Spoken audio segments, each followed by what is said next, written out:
창세기가 전하는 그 복음 39번째 시간입니다. 지난 시간에 이어서 우리 창세기 21장 말씀 우리가 계속해서 살펴보고 있습니다. 지난 시간까지 우리는 8절까지의 말씀을 살펴보았죠. 하나님께서 약속하신 말씀대로 무려 25년 만에 믿음의 인내와 기다림 속에 있었던 그 아브라함과 사라에게 이삭이라는 아들을 주셨습니다. 그리고 이 사건을 통해 하나님께서는 우리에게 우리가 걸어가는 그 믿음의 여정이 기다림과 인내의 여정임을 말씀해 주셨죠. 또 이 인내의 여정, 이 믿음의 여정을 우리가 온전히 가기 위해서는 하나님의 전능하심을 믿고 경험해야 된다는 것을 함께 말씀해 주셨습니다.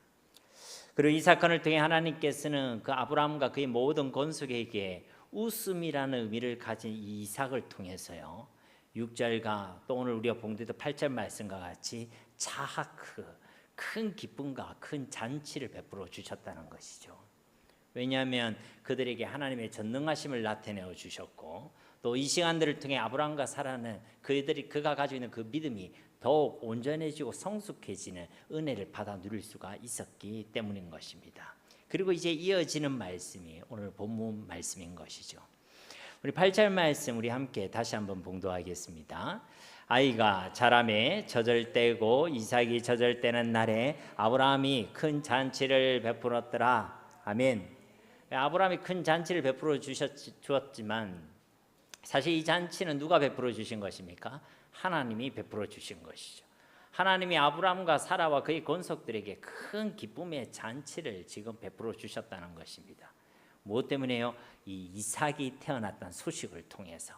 그래서 이 이삭은 웃음, 기쁨의 의미를 가지고 있다고 그랬죠. 우리에게 가장 기쁜 소식은 뭡니까? 우리 아들, 우리 딸이 태어난 겁니까? 아니죠. 예수 그리스도의 복음인 줄로 믿습니다. 그래서 그 기쁨의 소식은 우리에게도 큰 잔치와 기쁨이 되게 된다는 것이죠. 그리고 이제 이어지는 9절 이하에 있는 말씀은요, 이 잔치 가운데서 이 잔치에 참여하지 못하는 자들이 있습니다. 이 기쁨의 잔치 가운데서 소외된 자들이 있죠. 이 기쁨의 잔치 가운데서 오히려 내쫓김을 받는 자들이 있습니다. 그들이 누구죠? 바로 하갈과 그의 아들 이스마엘입니다. 오늘 우리 말씀의 포커스는요, 바로 여기에 있는 것입니다. 오늘도 주시는 말씀을 통해 우리가요, 두 가지를 기억했으면 좋겠습니다.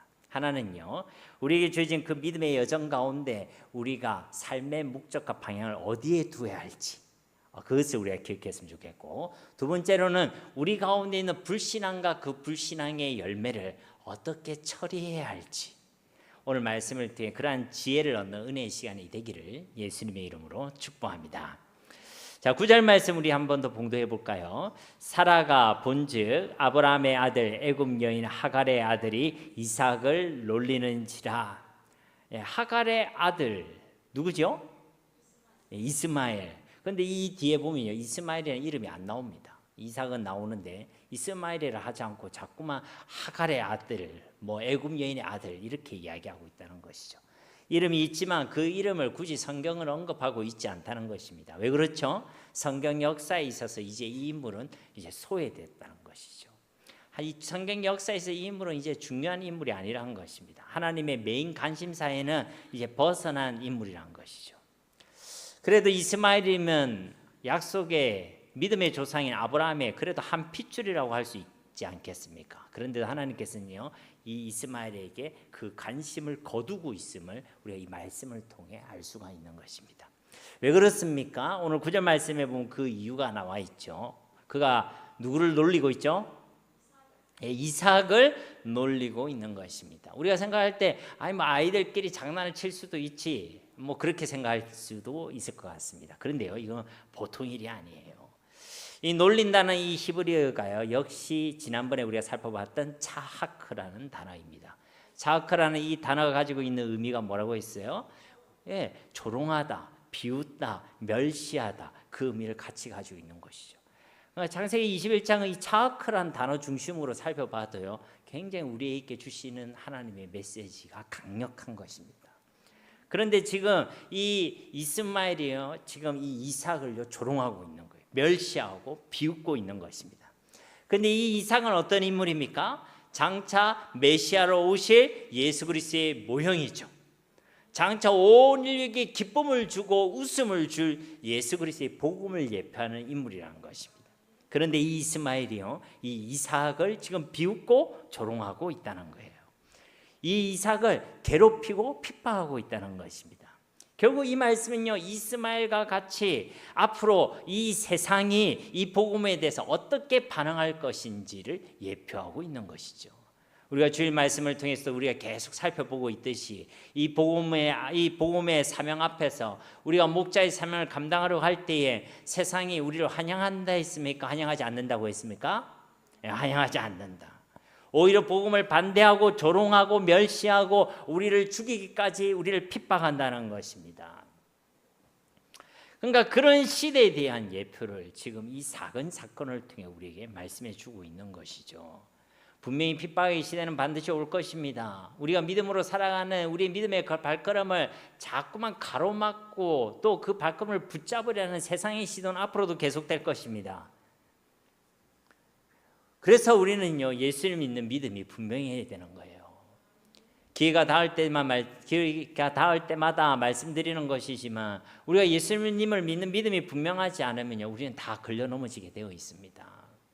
예수님을 최고의 가치로 고백하지 못하면, 예수님을 세상의 어떤 것보다 귀한 것으로 고백하지 못하고 사랑하지 못하면 우리는 다 걸려 넘어지게 되어 있다는 것이죠. 생명의 위협 앞에 예수님이랑 내 생명을 비교해 보니까 내 생명이 더 귀한데? 그러면요, 예수님을 버리고 도망하는 것이죠. 누구들처럼? 예수님의 제자들처럼. 예수님과 세상을 비교하면서 이제 목 딱 줄 때에 예수님을 세상보다 귀한 것을 여기지 않으면 이제 세상과 바꿔먹는 거죠. 그래서요, 우리는 예수님을 바로 알고 바로 믿어야 되는 것입니다. 핍박의 시대에 우리가 승리할 수 있는 길은 예수님 알고 예수님 믿는 길밖에 없어요. 다른 어떤 것보다 예수님을 분명히 알아야 합니다. 적어도 내 생명보다 세상의 어떤 것보다 예수님을 가장 귀한 것으로, 더 귀한 것으로, 가장 가치 있는 것으로 우리가 믿고 고백할 수 있는 그런 믿음이 우리 가운데 있어야 될 줄로 믿습니다. 그래야 내 생명과도 세상의 그 무엇과도 바꾸지 않는 것이죠. 그런 삶을 살아가게 되는 것입니다. 지금부터 우리는요, 계속 깨어 기도해야 됩니다. 그 시대가 오고 있고 와 있고 더 강력한 핍박의 시대가 앞으로도 오게 되어 있습니다. 성경이 증언하고 있는 것이기 때문에 제가 비관적으로 얘기하고 있는 것이 아닙니다. 그 가운데 알곡과 가락지, 진짜와 가짜가요, 다 드러나게 되는 것입니다. 오늘 10절 말씀 보면요, 그가 아브라함에게 이르되 이 여종과 그 아들을 내쫓으라.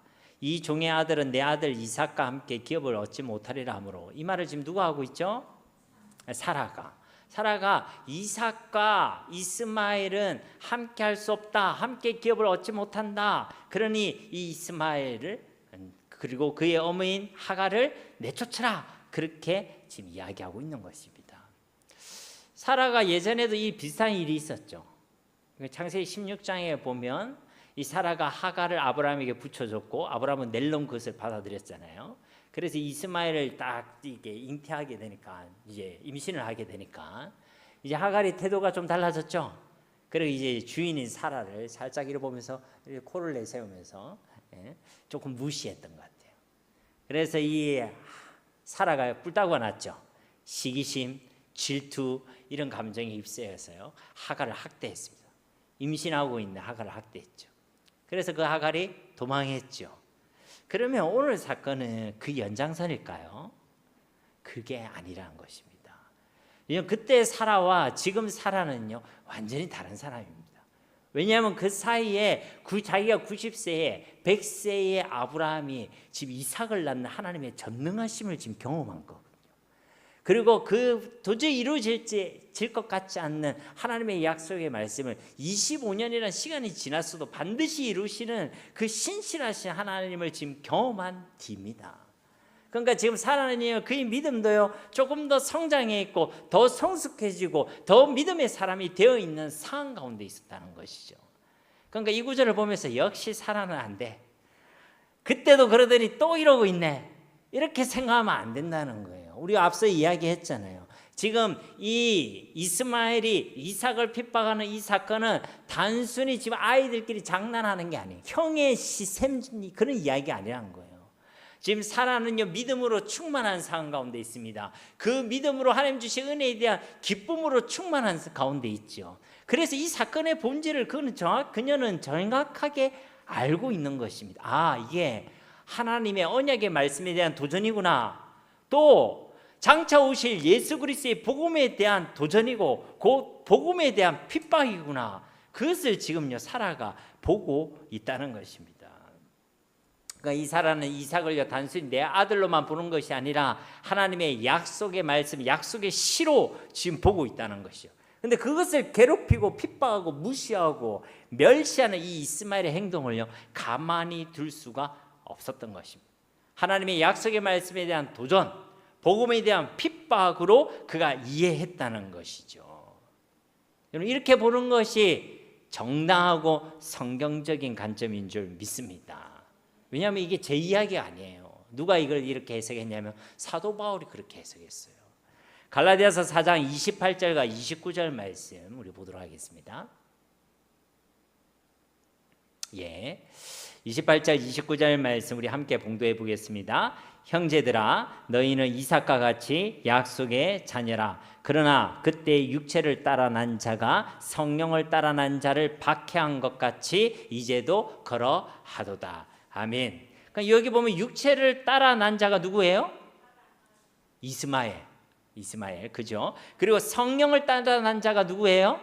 이삭. 근데 그 이스마엘이 이삭을 박해했다는 거예요. 그리고 그것을 이제도 그러하다. 지금 바울 당대에 일어나고 있는 기독교에 대한 신앙에 대한 박해와 정확히 일치하고 있음을 바울이 지금 증언하고 있는 것입니다. 무슨 말씀인지 이해가 가시죠, 그죠? 그러니까 이 사건은 단순히 아이들의 싸움, 아이들의 장난이 아니라 복음에 대한 박해요, 진리의 말씀에 대한 도전으로 지금 이 사건을 우리에게 말씀해 주고 있다는 것입니다. 그래서 이어지는 바울의 겉면의 말씀도 보면요, 갈라디아서 4장 30절 말씀에 보면 그러나 성경이 무엇을 말하느냐, 여종과 그 아들을 내쫓으라. 여종의 아들이 자유 있는 여자의 아들과 더불어 유업을 얻지 못하리라 하였느니라. 아멘. 똑같이 말씀하고 있죠. 그거 내쫓아야 된다. 우리가 생각할 때는 아이들끼리 장난치고 좀 괴롭혔다고, 와, 그 아이를 내쫓아 버리네. 와, 인간성도 없고 정도 없고 기독교는 사랑이라고 하더니 와, 하나도 사랑이 없네. 이렇게 이야기할지 모르겠지만 지금요 이것은요 그 차원의 얘기가 아니란 것이죠. 그래서 우리는 이 구절의 말씀을 통해서요 두 가지 메시지를 함께 기억하기를 원합니다. 하나는요, 우리는 말씀이 아닌 것과는 도무지 함께 할 수가 없다는 것입니다. 교회는 세상의 그 어떤 단체보다 하나됨을 또 사랑을 강조하는 단체죠. 심지어는 교회 자체가 그리스도의 몸이고 우리가 한 몸이고 한 지체임을 선포하는 공동체가 바로 교회입니다. 그러나 그럼에도 불구하고 우리가 결코 하나 될 수 없는 단 하나의 예가 있습니다. 그 예가 뭐냐면 말씀이 아니면 함께 할 수 없습니다. 왜냐하면 기독교는 말씀으로 기준으로 구별된 공동체고 말씀으로 인하여 거룩해진 공동체이기 때문에 말씀이 아닌 것으로 우리가 하나 될 수가 없는 거예요. 그래서 말씀이 죄라고 하는 것을 교회는 괜찮다고 이야기하지 않습니다. 물론 우리가 지혜롭게는 그 사람을 생각해서 우리가 표현을 아끼기도 하고 둘러서 얘기도 하고 기다려주기도 하지만은 분명히 그것이 죄일 때는 죄라고 교회는 이야기하는 것이죠. 그래서 건면하는 것이고 건면해도 안 되면 건징하는 것이고 건징해도 안 되면 출교시키고 어떻게든 그것을 내쫓아내는 것입니다. 사랑이 없어서가 아니라 그것이 교회의 본질이기 때문에 그런 것이죠. 교회는 세상 속에 있어야 하지만 세상이 되어서는 안 되는 것입니다. 예수를 믿는 사람은 세상을 살아가야 하지만 세상 가운데서 세상의 빛, 세상의 소금으로 살아가야 한다는 것이죠. 그래서 한 번씩 말씀드리지만 예수를 믿어서 우리는 세상이 되어서는 안 된다는 것이죠. 예수를 믿어서 세상을 얻으려고 하면 안 된다는 것입니다. 예수를 믿는 목적이 세상을 구하기 위해서가 되어서는 안 된다는 것이죠. 예수님을 믿어 예수님을 구해야 되는 것이고 예수를 믿어 하나님의 나라와 하나님의 의를 구하는 자들, 그러면 하나님께서 우리 모든 필요를 채워주시는 그 하나님을 만나고 경험하는 자들이 바로 예수를 믿는 자들인 줄로 믿습니다. 저와 여러분이 이러한 복을 받기를 예수님의 이름으로 축복합니다. 정말 저는 그걸 간절히 기도하고 있어요. 매일 새벽에 여러분들을 위해 기도할 때 이 기도를 꼭 빼놓지 않고 기도하고 있습니다. 정말 하나님의 나라를 누리는 하나님의 사람들이 되게 하옵소서. 그것이 하나님 가장 기뻐하시는 일인 줄로 믿습니다. 그래서 교회는요, 교회 가운데 가만히 들어온 세상이 있고 제약이 있으면요, 그걸 가만히 둘 수가 없는 거예요. 그것을 죄라고 이야기하고 내쫓는 것입니다. 그러면 안 된다고 이야기하는 것입니다. 여러분 중에는 아무도 그런 분이 없겠지만 혹 여러분이 제 가운데 있을 때 누군가를 통해 말씀을 통해 여러분에게 그것이 죄입니다 라고 얘기했을 때 기분 나빠하지 않으시기를 주님의 이름으로 축복합니다. 아멘 안 하시는데 기분 나빠하지 않으시기를 주님의 이름으로 축복합니다. 예, 그걸 하나님의 말씀으로 받아들여야 돼요. 요즘 교회가 왜 계속 세상이 되어가느냐 그런 말을 못해요. 죄를 죄라고 얘기를 못해요. 왜 말을 못하냐? 말하면 삐끼거든요. 말하면 성질내거든요. 그래도 또 말하잖아요. 그러면 교회를 떠나거든요. 그러니까 여러분이 우리 믿음이요, 들을 수 있는 귀 있는 자는 들을지어다. 들을 수 있는 귀가 복 있는 하나님의 사람인 줄로 믿습니다. 그래서 우리는요, 말씀이 아닌 것과 함께 할 수가 없는 것입니다. 세상 풍조와 함께 할 수 없죠. 또 뭐 WCC라든지 에큐메니컬 운동, 종교일치주의, 종교다원주의 이런 것과도 함께 할 수가 없습니다. 여러분들이 우리 교회 홈페이지를 들어가 보셨는지 모르겠지만 우리 공지사항에 딱 적혀 있어요. 우리는 WCC를 반대합니다. 딱 적혀 있습니다. 왜 그렇죠? 하나 되기 싫어서가 아니라 말씀이 아니니까. 말씀이 아닌 것에 우리는 하나 될 수가 없는 것이죠. 그리고 이 구절을 통해 우리가 두 번째로 기억해야 될 메시지는요, 우리 가운데 있는 그 어떠한 불신앙과 그 불신앙의 열매는요, 반드시 끊어내어야 한다는 사실입니다. 그 이유는 오늘 말씀과 같이 불신앙과 불신앙의 열매와 함께 있어서는 하나님의 기업을 얻지 못하기 때문에 그런 것입니다. 그러니까 내게 있는 그 불신앙, 믿음이 아닌 것들, 내가 붙잡고 있는 그 세상을 내가 끊어내지 못하면 하나님의 기업을 우리가 맛보고 누릴 수가 없다는 거예요. 우리가 예배 전에 제일 처음 불렀던 찬양이 뭡니까? 나의 영원하신 기업 생명보다 귀하다. 그렇죠. 하나님께서 주신 영원한 기업이야말로 내 생명보다 세상보다 그 어떤 것보다 귀하고 복된 기업인 줄로 믿습니다. 그런데 내 가운데 세상이 그대로 있어서는, 불신앙의 선택이 그대로 있어서는, 그 불신앙의 열매를 그대로 지고 있어서는 그 하나님의 영원하신 기업을 우리가 누릴 수가 없다는 것입니다. 그러니까 그것을 반드시 끊어내어야 한다는 것을 오늘 우리에게 말씀을 통해 증거하고 계신다는 것이죠. 때론 그것을 끊어내는 일이 나한테 큰 근심이 될 수가 있습니다. 오늘 이 근심이라는 이 단어는요, 떨다, 흔들리다, 몹시 걱정하다 이런 의미를 가지고 있습니다. 그러니까 그것을 끊어내려고 하니까 너무 불안한 거예요. 이것이 없으면 내 삶이 흔들릴 것 같고 내 삶이 정말로 아주 결핍되어질 것 같고 내 마음이 무너질 것 같고 세상 살아가는 재미가 없을 것 같고, 그래서 내가 여전히 지고 있는 불신앙, 여전히 내가 악착같이 챙기고 있는 세상, 그런데 그것을 내가 끊어내지 못하면 하나님의 그 영원하신 기업을 내가 누리지 못한다는 것입니다.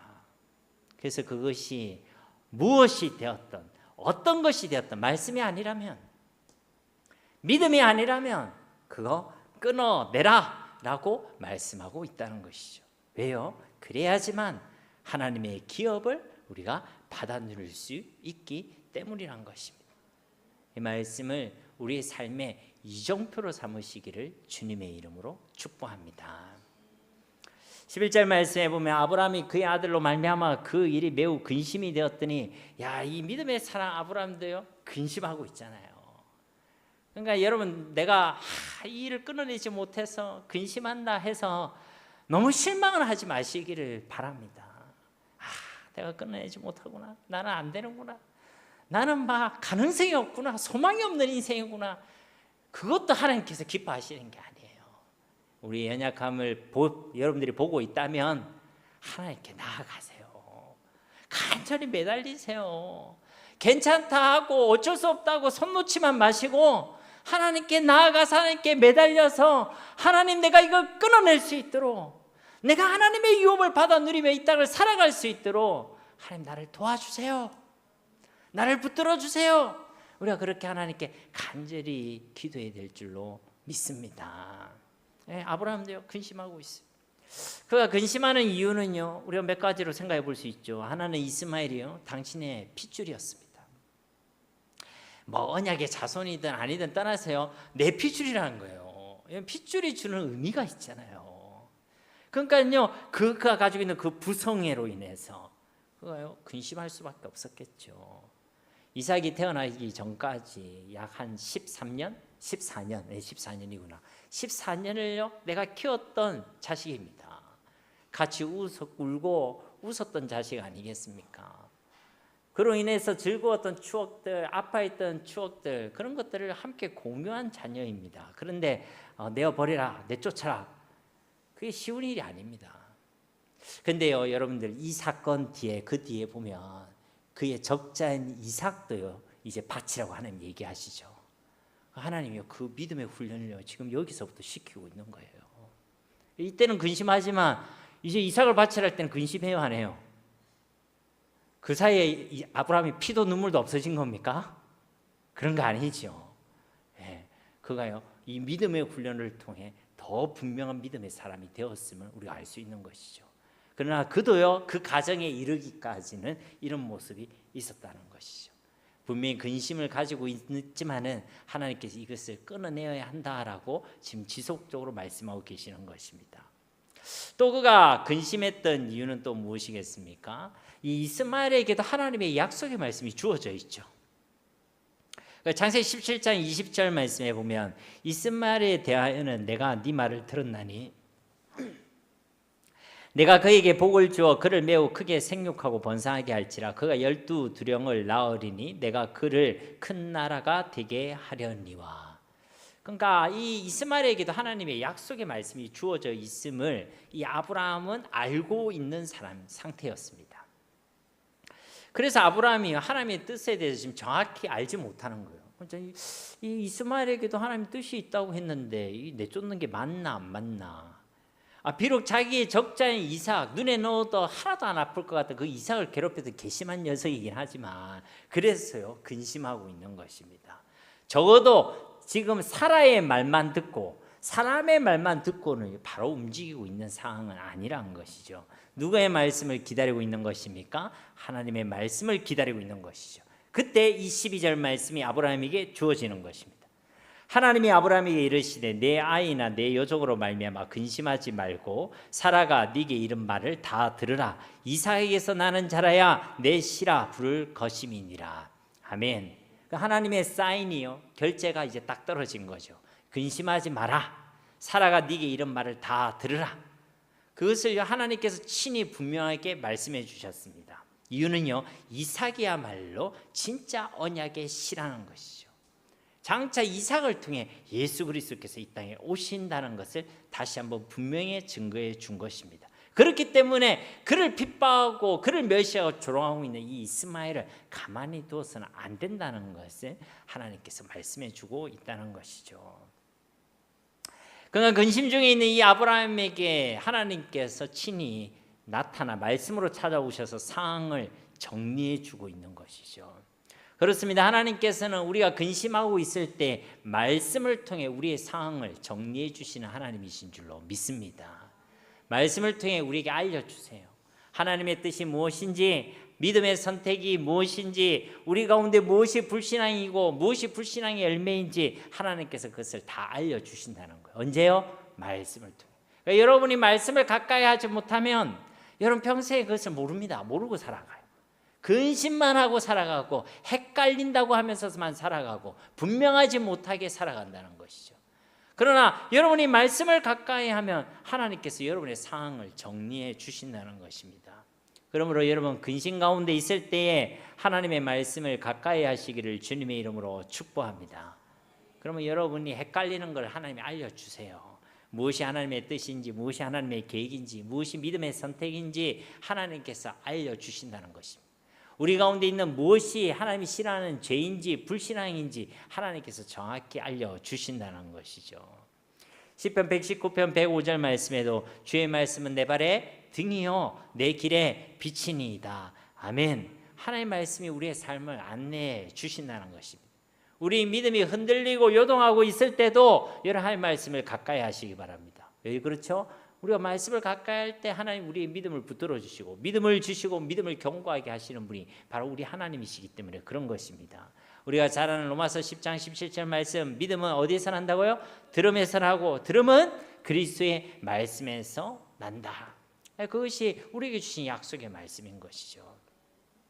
13절 말씀, 그러나 여종의 아들도 내 신이 내가 그로 한 민족을 이루게 하리라 하신지라. 여종의 아들 누구죠? 하갈의 아들 이스마엘을 얘기하는 겁니다. 역시 이스마엘이라는 이름은 얘기하고 있지 않죠. 그는 이삭을 희롱하고 괴롭힌 자입니다. 근데 아이 하나를 단순히 괴롭힌 문제가 아니라고 그랬죠. 우리가 앞에 살펴본 갈라디아 말씀처럼 하나님의 약속의 말씀을 해방한 것이고 장차 오실 예수 그리스도의 복음을 핍박하고 박해한 것입니다. 그러니까 아이가 시기심에 그럴 수도 있지 그런 차원이 아니라는 것이죠. 그럼에도 불구하고 하나님께서는요, 당신께서 하신 약속의 말씀을 그대로 이루시겠다라고 지금 말씀하고 계시는 것입니다. 그죠? 그에게 큰 민족을 이루겠다 약속하셨고, 비록 이 이스마엘이 제 가운데 있고 복음을 박해하는 상황 가운데 있지만 하나님께서 그 약속의 말씀을 그대로 이루시겠다라고 약속하고 있는 것입니다. 창세기 26장 10절에 보면 하나님께서 이 이스마엘과 관련된 약속의 내용이 있죠. 여호와의 사자가 또 그에게 이르되 내가 네 씨를 크게 번성하여 그 수가 많아 셀 수 없게 하리라. 이 약속의 말씀을 그대로 이루시겠다라고 지금 말씀하고 있는 것입니다. 우리가 생각할 때 이런 의문이 생길 수 있잖아요. 그가 죄인이고 그가 약속의 말씀에 도전했고 복음을 해방하고 핍박하는 자인데 굳이 그 죄인과 그 악한 자와 약속하신 그 약속을 하나님께서 이루실 필요가 있겠는가? 그런 질문을 가질 수가 있습니다. 그런데 우리 하나님은요, 그 약속의 말씀에 영원하시고 신실하신 하나님이 바로 우리 하나님이신 줄로 믿습니다. 그리고 우리가 다른 사람을 볼 때는 그래도 그 사람한테 신실한 것은 좀 그렇지 않습니까? 할지 모르겠지만 하나님의 그 신실하시기 때문에 저와 여러분도 하나님으로부터 구원의 은총을 받게 된 줄로 믿습니다. 여러분, 우리가 주일날 마태복음 강해를 통해 마태복음 말씀을 살펴보고 있잖아요. 근데 그 마태복음의 시작이 뭐였죠? 예수님의 족보였지 않습니까? 근데 그 예수님의 족보에 등장하는 인물들이 다 믿음의 사람이에요. 믿음의 사람 아닌 사람도 있어요. 아닌 사람이 훨씬 더 많습니다. 오히려 우상 숭배를 하고 악한 왕들의 이름도요 많이 적혀 있어요. 그럼에도 불구하고 그 제약된 인생들의 모습 가운데서도 하나님께서는 하나님의 아들 독생자 예수 그리스도를 이 땅에 보내어 주신 줄로 믿습니다. 아니, 그 언약을 받고 그 언약의 후손이라는 사람들이 죄를 짓고 세상 가운데 우상 숭배하고 하나님을 극렬히 반대하고 있으면 내 같으면, 여러분 같으면 어떻게 했어요? 에이 마 취소, 안 보내겠다, 구원자 안 보내겠다, 그렇게 이야기할 수도 있겠죠. 그러나 하나님은 그럼에도 불구하고 그 약속에 신실하신 아버지 하나님께서 약속하신 말씀대로 이 땅에 그의 독생자 예수 그리스도를 보내어 주셨다는 것입니다. 우리의 연약함과 상관없이, 우리의 재성과 상관없이 하나님은 그 약속의 말씀을 신실히 이루어 가셨다는 것이죠. 우리가 뭘 잘해서가 아닙니다. 그렇죠? 그런데 하나님이 그 약속에 신실하신 하나님이시기 때문에 이 땅에 예수님을 보내주셨고 또 저와 여러분에게도 이 구원의 은총을 베풀어 주신 줄로 믿습니다. 그래서 하나님께서는 그 신실하심 때문에 이 이스마엘에게도 약속하신 그 말씀 그대로 이루시겠다라고 말씀하고 계시는 것이죠. 또 우리 하나님께서는 모든 영혼을 긍휼히 여기시는 하나님이시기 때문에 언약 밖에 있는 그들에게도, 육체의 자녀들에게도 이러한 은총을 베풀어 주시는 것입니다. 우리 이것을 일반 은총이라고 얘기를 하죠.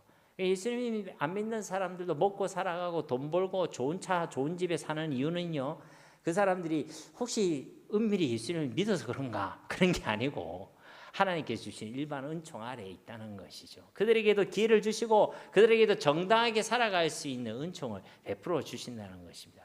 왜냐하면 우리 하나님은 그 영혼들까지도 사랑하시는 긍휼의 하나님이시기 때문에 그렇다는 것이죠. 그래서 이스마엘에게 이와 같이 말씀하고 있는 것입니다.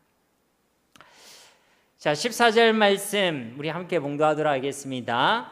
아브라함이 아침에 일찍이 일어나 떡과 물 한 가죽 부대를 가져다가 하갈의 어깨에 메어주고 그 아이를 데리고 가게 하니 하갈이 나가서 브엘세바 광야에서 방황하더니 아브라함이 아침에 일찍 일어났어요. 이제 더 이상 아브라함이 근심한다는 거예요? 근심하지 않는다는 거예요?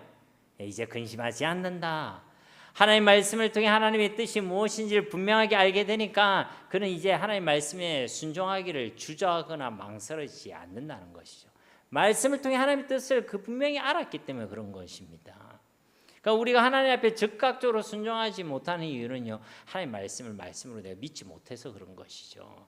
그 말씀을 통해 내게 주신 하나님의 계획과 뜻을 내가 아직도 분별하지 못하고 있기 때문에 그런 것입니다. 어쨌든 이 아브라함은요, 그 하나님의 말씀을 통해 하나님의 뜻을 분별했고 이제 그 뜻에 즉각적으로 순종하는 믿음의 삶을 보여주고 있는 것입니다. 그 결과 하갈은요, 이제 아브라함의 가문에서 내쫓김을 당하게 되어졌죠. 아브라함이 그것을 끊어냈습니다. 쉽지 않은 일이었고 아픈 일이었고 속상한 일이었고 어쩌면 살면서도 두고두고 생각이 나는 일일지 모르겠지만 그러한 그것을 끊어냈다는 것이죠. 근데 이 하갈이 방향을 잡고 있어요.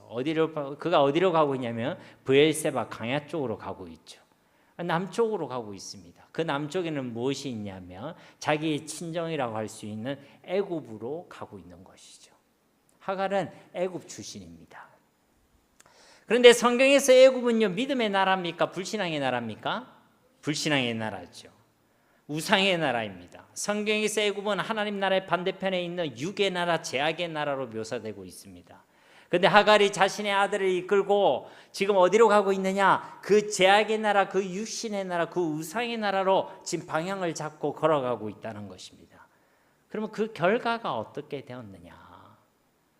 인생길을 걸어가는데 세상의 것에 방향을 맞추고 육신의 것에 방향을 맞추고 불신앙의 방향을 맞추고 걸어갔을 때 그 결과가 어떻게 되었느냐, 이제 그 뒤에 말씀들을 통해 우리가 확인할 수 있는 것이죠.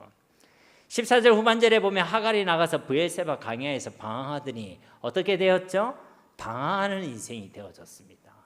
세상과 육신의 것에 불신앙의 방향을 맞추고 걸어갔더니 어떻게 됐냐? 길을 잃어버린 인생, 방황하는 인생이 되었다는 것입니다. 이것은 우리 모두에게도 똑같은 것이죠. 세상의 목적을 두고 육신의 것을 구하는 삶, 불신앙과 믿음이 아닌 삶의 방향을 두고 살아가면요, 우리 인생은 틀림없이 방황하게 되어 있는 것입니다. 15절 16절 말씀대로 가족부대에 물이 떨어진지라 그 자식을 감목 덤불 아래에 두고 이르되 아이가 죽는 것을 참아 보지 못하겠다 하고 하살 한바탕 거리 떨어져 마주 앉아 바라보며 소리내어 우니.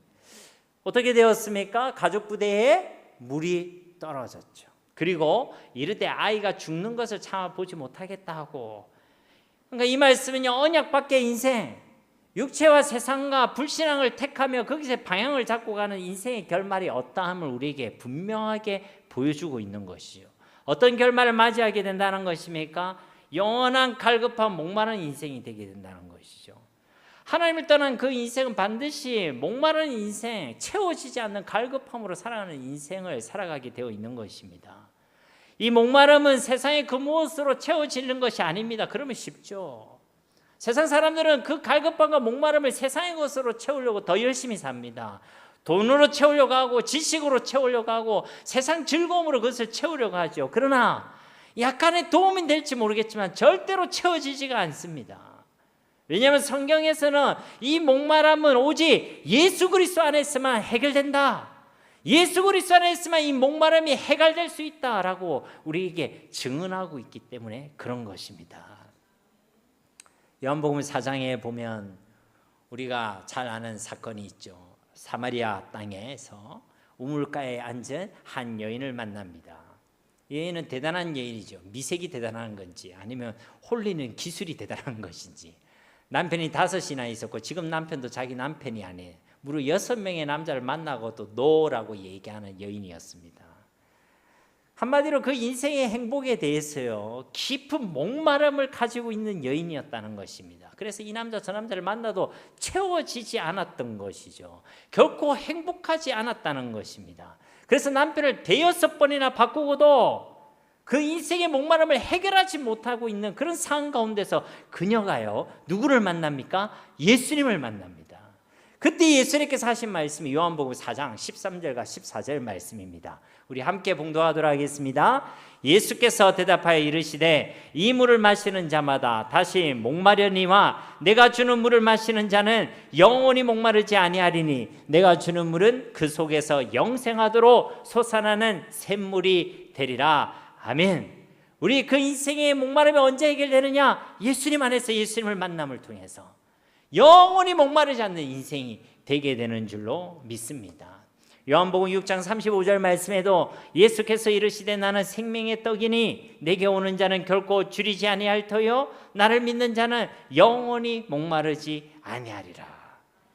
예수님 안에서만 우리 인생의 목마름이 해결될 수 있다는 것입니다. 우리가 지난번에 살펴봤던 오예배 때 아마 살펴본 걸 제 기억나는데요. 예레미야서 2장 13절 말씀도 우리 보도록 하겠습니다. 우리 함께 봉독하겠습니다. 내 백성이 두 가지 악을 행하였더니 곧 그들이 생수의 근원되는 나를 버린 것과 스스로 웅덩이를 판 것인데 그것은 그 물을 가두지 못할 터진 웅덩이들이니라. 아멘. 하나님의 백성으로서 자유해야 할 그 이스라엘이 이제 멸망당하고 포로가 되게 되었죠. 그런데 하나님께서 그 이유를 너희가 두 가지 악을 행했기 때문이다라고 예레미야에게 알려주시는 거예요. 그런데 그 두 가지 악의 내용이 뭐냐? 첫째는요, 생수의 근원이 되신 하나님을 버린 것. 그리고 두 번째는요, 그래 놓고는 스스로 다른 생수의 근원을 찾아 웅덩이를 판 것.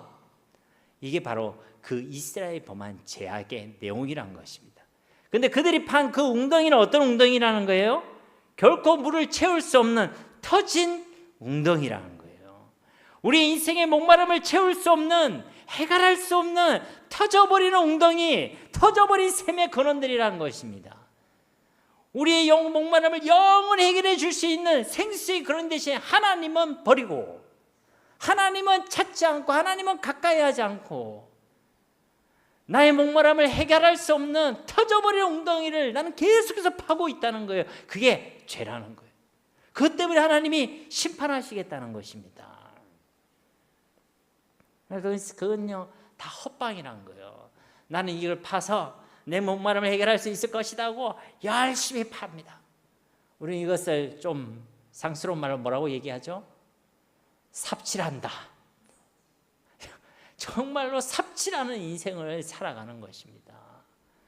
그것으로 우리 인생의 목마름이 해결되지 못하는데, 그러니까 웅덩이를 파봐야 그건 터진 웅덩이들에 불과한데 우리는 그렇게 삽질을 하고 있는 거예요. 우리 인생의 모든 목마름은 오직 예수 그리스도 안에서만 해결되는 줄로 믿습니다. 그러나 이 예수를 떠난 인생, 하나님부터 멀어진 인생, 세상의 방향을 맞추고 육신의 것에 목적을 둔 그 인생은요, 오늘 26절 말씀처럼 목마른 가운데 죽어가는 인생을 경험할 수밖에 없다는 것이죠. 예수 안 믿는 사람은 그렇다 치고 예수 믿는 사람이 그렇게 살아간다. 그게 정말 안타까운 것 아니겠습니까?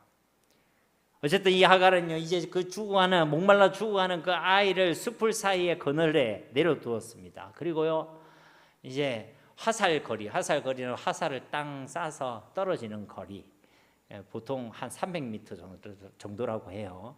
그 정도 떨어져 가지고 막 울고 있는 거예요. 왜 300m 떨어졌는지 모르겠지만 아마 이 아이를 살리기 위해서 막 물을 찾아, 사람을 찾아 이렇게 갔겠죠. 그래도 그 이상은 갈 수 없으니까, 왜 아이가 보이긴 해야 되니까. 그러면서 아마 외쳤겠죠. 우리 아이 좀 살려주세요. 우리 아이 좀 살려주세요. 우리 아이가 목말라 죽어가고 있어요. 그렇게 아마 소리내어 울고 있었을 것입니다. 17절 말씀 우리 함께 봉독하겠습니다. 하나님이 그 어린아이의 소리를 들으셨으므로 하나님의 사자가 하늘에서부터 하갈을 불러 이르시되 하갈아 무슨 일이냐, 두려워하지 말라. 하나님이 저기 있는 아이의 소리를 들으셨나니. 아멘. 바로 그때 하나님께서요, 그의 사자를 통해 하갈을 찾아오십니다. 그런데 여러분 이 말씀을 자세히 보시면요, 지금 우는 건 누가 울었죠? 하갈이 울었습니다. 근데 하나님께서 뭐라고 얘기하시죠? 그 어린 아이의 소리를 들으셨다. 근데 이 말이 별로 안 중요하면 뒤에 또 반복할 필요가 없겠죠. 근데 또 17절 후반절에 보면 하나님이 저기 있는 아이의 소리를 들으셨다. 이것을 두 번이나 반복하고 있습니다. 그러니까 지금 소리내 울고 있는 그 하갈의 울음소리를 듣고 있는 것이 아니라 이 아이의 울음소리를 들었다라고 이야기하는 거예요. 아마도 뭐 그 아이가 시름시름 죽어가면서 끙끙대는 소리를 냈을 수도 있겠죠. 그런데요, 창세기 16장 11절 말씀을 우리 한번 보겠습니다. 제가 봉독하겠습니다. 여호와의 사자가 또 그에게 이르되 네가 임신하였은즉 아들을 낳으리니 그 이름을 이스마엘이라 하라. 이는 여호와께서 내 고통을 들으셨음이니라. 아멘. 이스마엘의 그 이름의 뜻이 무엇입니까? 하나님께서 들으신다. 하나님 들으신다. 그러니까 이때 하나님께서는 그 하갈의 아들의 이름을 이스마엘이라 부르면서 하나님께서 들으시겠다고 약속하셨고 그를 통해 또 다른 민족이 세워질 것을 약속하셨죠. 그러므로 이 17절에서 이 아이의 소리를 들으셨다는 것은 하나님께서 지금 무엇을 기억하셨다는 것입니까? 이 아이에게 약속하신 그 말씀을 기억하셨다는 거예요. 그래서 여기서 비록 물이 없고 비록 죽어가고 있지만 사실 이 하갈과 이 이스마엘은 죽겠어요? 안 죽겠어요? 죽을 수가 없어요. 왜냐하면 여기에 하나님의 약속이 있거든. 그리고 그 약속을 하나님이 지금 듣고 계신다, 기억하고 계시고 그 약속을 지금 이루시고 계시기 때문에 하갈과 이스마엘은 죽을 수 있다 없다? 죽을 수 없다. 하갈은 지금 우리 아이가 죽는다 하면서 실제로도 죽어가고 있었지만 사실은 이들의 인생은 죽을 수 없는 인생이란 거예요. 왜? 하나님의 약속의 말씀이 주어져 있고 그 약속의 말씀 하나님이 듣고 기억하고 계시고 그 약속의 말씀을 이루시고 계시기 때문에 그렇다는 것입니다. 여러분, 이 하나님을 신뢰하시기를 주님의 이름으로 축복합니다. 여러분도 그럴 때가 있잖아요. 아유, 하나님 죽겠습니다. 죽을 이유는 많죠, 그죠? 속상해서 죽겠습니다. 피곤해서 죽겠습니다. 없어서 죽겠습니다. 그 인간 때문에 죽겠습니다. 죽을 이유는 많은데 여러분, 죽는다 안 죽는다? 안 죽는다. 왜? 저와 여러분에게 하나님의 약속의 말씀이 주어져 있기 때문인 줄로 믿습니다. 그 약속의 말씀, 저와 여러분에게 주신 그 사명이 끝나기 전까지는 우리는 안 죽는 줄로 믿습니다. 여러분, 말씀을 믿으세요. 말씀을 안 믿으니까 자꾸만 죽겠다고 그러는 거지. 말씀을 믿으면 우리는 그렇게 얘기할 거예요. 내가 지금 속상하지만, 그래서 죽을 것 같지만 사실은 살겠습니다. 여러분의 언어와 고백이 바뀌게 되시기를 예수님의 이름으로 축복합니다. 이제 제가 이제 밥 먹으면서 들을 거예요. 죽겠다는 소리를 많이 하는지 살겠다고 이야기하는지. 18절 말씀에 일어나 이를 일으켜 내 손으로 붙들라 그가 큰 민족을 이루게 하리라 하시니라. 하나님께서 지금 뭘 얘기하죠? 약속의 말씀을 얘기하시죠. 그 약속의 말씀을 들었다는 거예요. 그 약속의 말씀을 기억하고 있다는 것입니다. 자, 19절 말씀 우리 함께 봉독합니다. 하나님이 하갈의 눈을 밝히셨으므로 샘물을 보고 가서 가죽 부대에 물을 채워다가 그 아이에게 마시게 하였더라. 아멘. 여러분, 이 말씀이 정말 중요한 말씀이에요. 여기 보면요, 하나님이 하갈의 눈을 밝히셨다. 하나님께서 하갈의 눈을 밝혀주셨어요. 그런데 놀랍게도 그 브엘세바 땅, 브엘세바 강에 무엇이 있었다는 것입니까? 샘물이 있었습니다. 근데 그것을 하나님께서 눈을 밝혀주시니까 이제 그것을 발견할 수 있었다는 것이죠. 이것이 누구의 은혜란 것입니까? 하나님의 은혜란 것입니다. 여러분, 브엘세바라는 이 이름의 뜻이 뭐냐면 7개의 우물이라는 뜻이에요. 그 땅에는 이미 우물들이 많이 있었어요. 그런데 이 하갈은요, 그것을 보지 못했습니다. 왜요? 그의 눈이 어두워져 있었거든요. 왜 어두워져 있느냐? 그가 애굽으로 방향을 정했기 때문에 그런 것입니다. 세상의 것에, 육신의 것에, 불신앙의 것에 방향을 맞췄기 때문에 그 눈이 어두워져 있어요.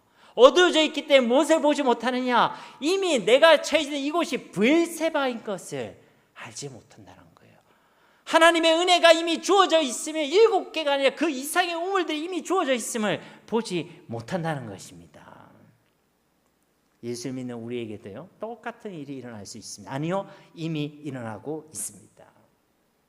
우리가 예수를 믿고도 우리의 삶의 방향이 엉터리일 때, 세상에 우리의 인생의 목적과 방향을 두고 육신의 것에 우리 인생의 목적과 방향을 두고 우리 가운데 있는 그 불신앙의 것을 그대로 둔다면 우리도 이 브엘세바 땅에서 죽겠습니다.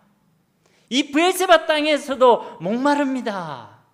이 브엘세 땅에서도 하나님 나는 행복하지 않습니다.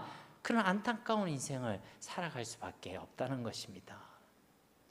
여러분, 하나님의 은혜는 예수 그리스도를 통해 우리 가운데 이미 다 주어져 있는 줄로 믿습니다. 전혀 알지 못하고 전혀 보지 못하고 전혀 마시거나 누리지 못하고 있을지라도 하나님의 영원한 생명수인 예수 그리스도, 그 예수 그리스도는 은혜의 복음 우리 가운데 다 주어져 있다는 것입니다. 그런데 우리 눈이 어두워져 있으면 하나도 못 누려요. 축복을 받고도 축복을 누리지 못합니다. 하나님께서 브엘세바 땅에 세워주셨는데도 그 의무를 누리지 못해요. 이게요 진짜 안타까운 인생, 불쌍한 인생인 것입니다.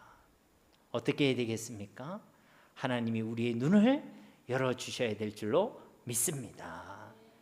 하나님이 우리 가운데 예수 그리스도를 통해 이미 베풀어 주신 그 은혜와 사랑을 내가 발견하고 내가 깨닫고 내가 확신할 수 있도록 하나님께서 우리의 어두운 눈을 열어주셔야 한다는 것입니다.